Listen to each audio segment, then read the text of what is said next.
So I've got another game here. Again, I was just sitting in the lobby. This guy sent me. I don't believe I've played him before. It's possible. See when the HUD stats come up.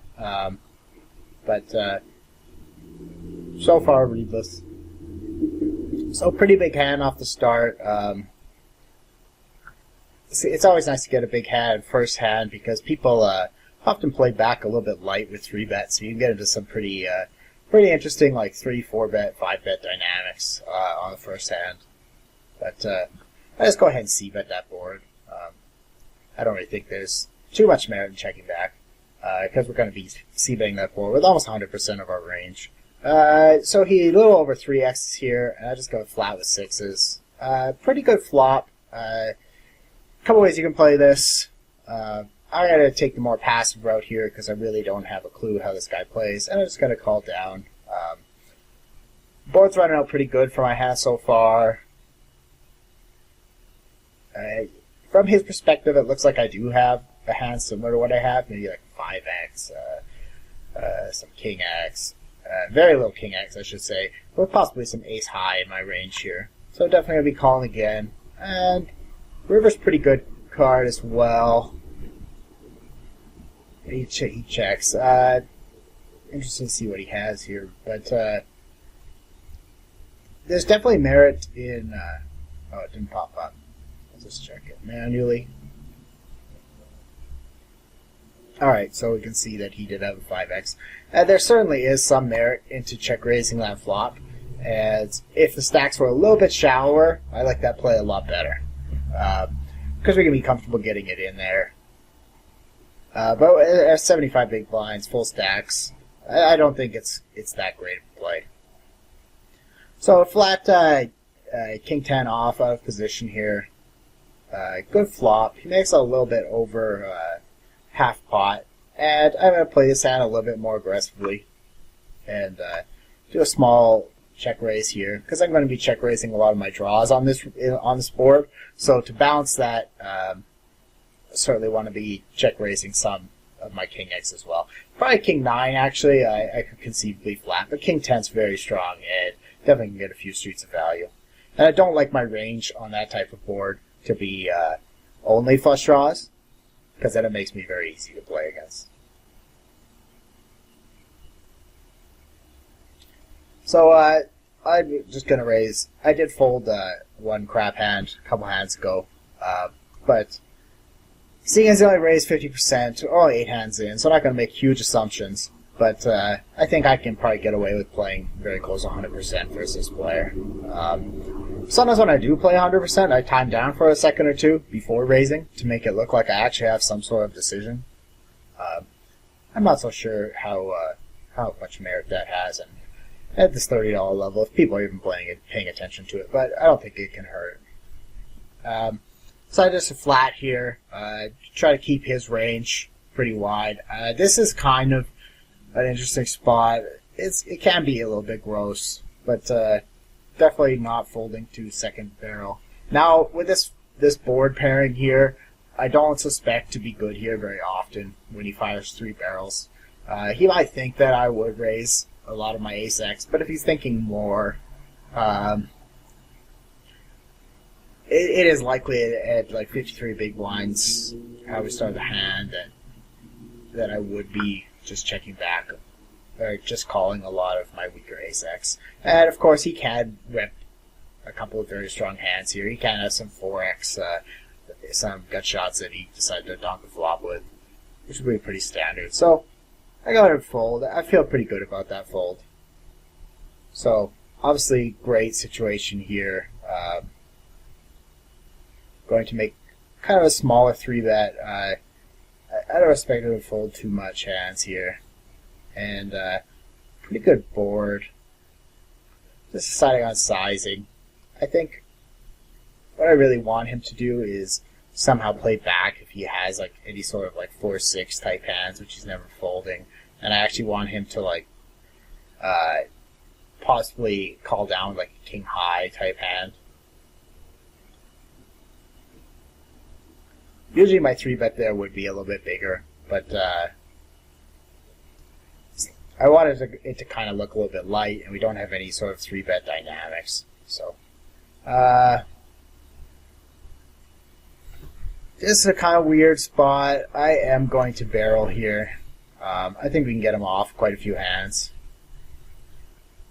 Now the question is, are we going to get him off of his Queen X here? And I don't think we will.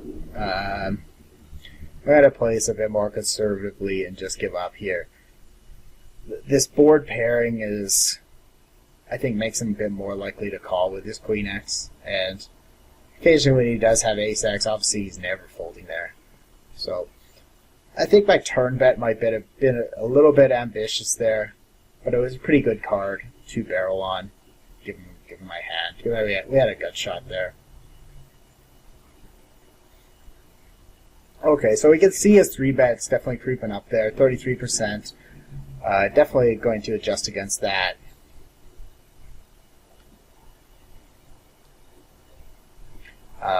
So as adjustment, I won't open 3-8. We can see he's actually playing way more out of position than in position. So that kind of gives me a couple signs that possibly he's not too experienced of a player, or he's just got a very weird style.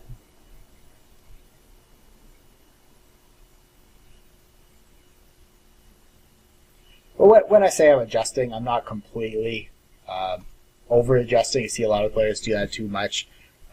Just kind of small adjustments. We still only have 19 hands, so it's not like I can have any concrete reads. It's very possible that he was just on the more powerful side of his range a few times. One thing that's interesting to note is he's 2.5xing at 37 big blinds here, so we can jam a little bit wider, a little bit more profitably. I just gotta check fold this flop.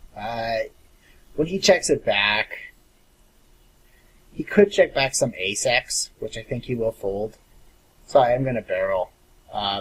He could have some Jack X type stuff that he's checking as well as showdown value, but I think that he folds a lot of his hands here. I think that he will actually fold a Jack. So I am gonna make a pretty decent sized bet to get him off of a lot of Jack X type stuff. His ace highs I expect to be folding. Obviously, if he called with ace 10, here I just have to fold. But I think I can go either way on that, just giving up. But now that he checked back and raised that river, I think it's more. It's easy to say he probably had ace 10 there, which is certainly in his range. I think what's more likely is he had some sort of 2-pair type hand, because there's a lot more combos of that than the one combo of ace 10. So go flat here. Half decent flop. He checks it back and we make our hand. I mean, pretty standard bet here. You can get a lot of value from a lot of draws. Not a very good river. Really quite a terrible river. Just gotta check fold. But he does not have flush there. Let's see what he had there. That was kind of a interesting hand. Okay, so he kind of checked back to pair. Turned a better pair. Yeah, makes sense how he played it. Interesting that he didn't bet that flop.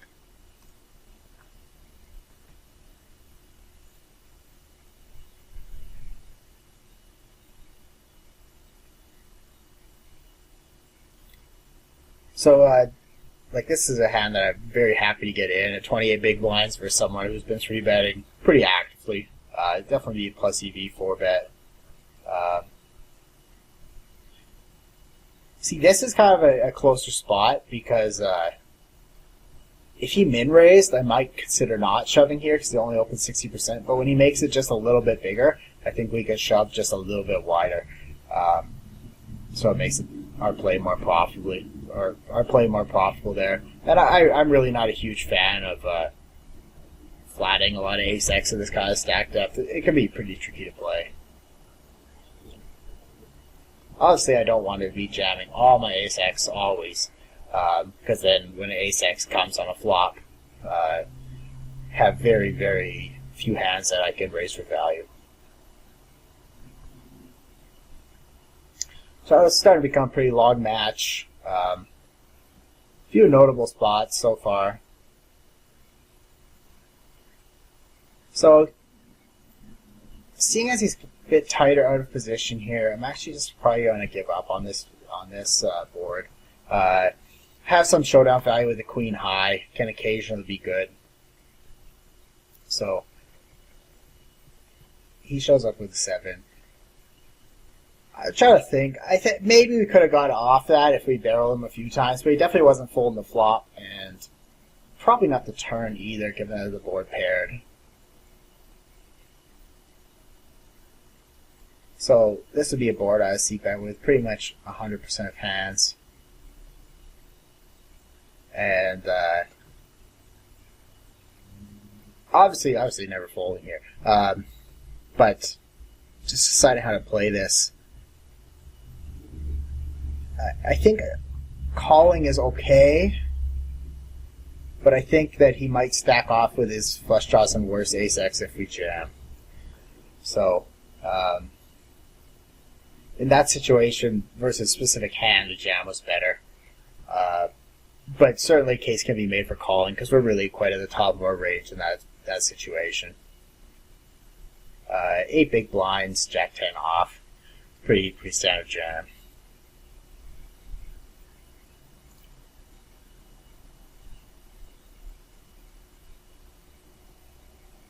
Pretty standard jam here again. Really only play, I think.